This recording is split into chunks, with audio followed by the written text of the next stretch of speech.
These Enkei TS9s are for my 2010 Mitsubishi Lacer Evolution 10, and they are 35 offset, 18 inches in diameter, and 8.5 inches wide. The only thing I'm not sure about, and we'll see in the test fitment coming up, is if they're going to clear the big brake kit. That's the one thing I was worried about when looking for rims, was to get clearance from the big brake kit, because everything else kind of fits pretty good for the most part. Should fit good for the most part because it is stock width, but the big brake kit is the only thing I'm a little bit worried about. So let's get into opening these bad boys up.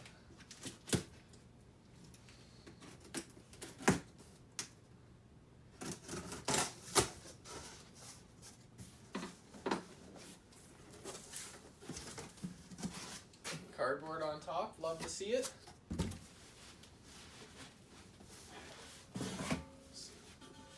Oh, got a nice little cover on her here. Just move this down, and would you look at that? Nice and shiny, looks all good. Man, I love the 9-spoke look. I know a lot of people like to go with even looks, especially like you look at RPF 1s, or kind of like the 6-spoke look. And this is a 9-spoke look, and I don't know, I just really love it. And like, even with the curvature, and I'm hoping those are going to clear the big brakes. You can see the width there, 8.5. And overall it looks really good. It was packaged really nice. Looks nice and clean. And you love to see this kind of packaging, level of packaging on it, to make sure it gets to you nice and safe. So we'll leave that there. And we've got a couple other things in the box here. Some lug nuts and some centering rings. It's always a good idea to get centering rings just to make sure that you don't have any vibrations in the car, because I've had times where I don't use centering rings and it works and you don't have any vibrations, but it's just a safer bet just to use them just in case. Also some lug nuts that come with the locking lug nut with the key, and some regular ones. The first impressions are looking pretty good here, and the final finishing touches would be this little centering cap here, which I know a lot of people for some reason go without these, but I think that would look perfect, just the middle there, nice and clean. Alright, so now that we're done unboxing and checking out the rims and seeing how nice they look on the table here, it's time to see how they look on the car and make sure the test fit is always good. And always keep in mind, you should always do a test fit before you actually mount rubber on your rims, because most of the time the companies who manufacture rims won't return the rims if there's been rubber mounted on them. But if you test fit them and they don't fit, most of the time the companies, especially if they said they're supposed to fit, will take them back. So let's get out there and test fit these to make sure that they clear the brakes, struts, and any other components that could run into an issue when trying to put these rims on. Now for the most important part when buying wheels, making sure that they fit. So for this test fit, we have the Enkei TS9s right there, and what you're looking for is you want to make sure that you're going to clear everywhere, especially if you have a big brake kit or coilovers. You want to make sure you clear your coilover links, anything that could be getting in the way. You just want to make sure that you can clear it. We have hub-centric rings here just to make sure that they fit properly, because the diameter around here is smaller than what the rim has, so they'll just slide on there.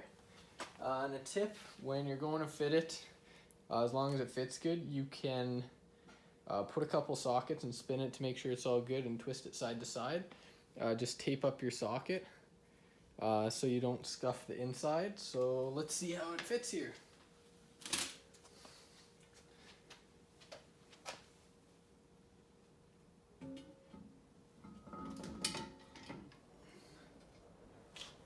Okay, and that's looking pretty good.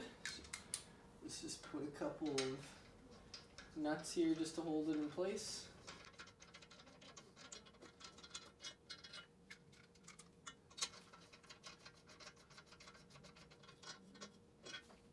And look at that, there's plenty of clearance between the strut and the back of the wheel.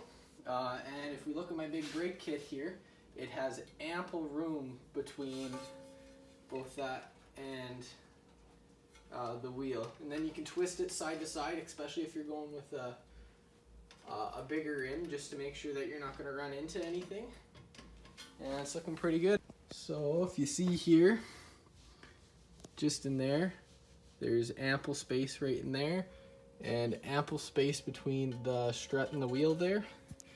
And yeah, we can spin it freely, and that's looking pretty good. So the test fit is good, and now you can go with mounting your tires. Oh, one other thing to add is look at the room you have between your brakes and the inside of the rim, because that's going to determine what kind of wheel weights you can get, if you can only go on one side or where you need to put the weights. So just look out for that. Now that we're all done with the test fit and we have confirmed that these do actually fit my vehicle, it would be to go to the next step and find rubber. So if you're going with summer, winter, whatever, all seasons, whatever you want to use these for, as well as TPMS and everything, and make sure when you're balancing them, if you had any clearance issues, well, still that they fit, but that like if the brakes were kind of close to the edge of the wheel, make sure to tell the shop to watch out for balancing, like if you can only balance it on one side or something like that with sticky weights, so that you don't end up putting them back on, driving with them, and having the weights like strip up your calipers. But I hope this video helped you decide if these are the rims for you, or even just enjoyed watching me test fit these and find a nice set of rims for my vehicle. If you enjoyed this video, please give it a thumbs up, and feel free to subscribe to my channel if you want to see more content like this. And I'll put a couple other videos up here for you to watch if you enjoyed. And until next time.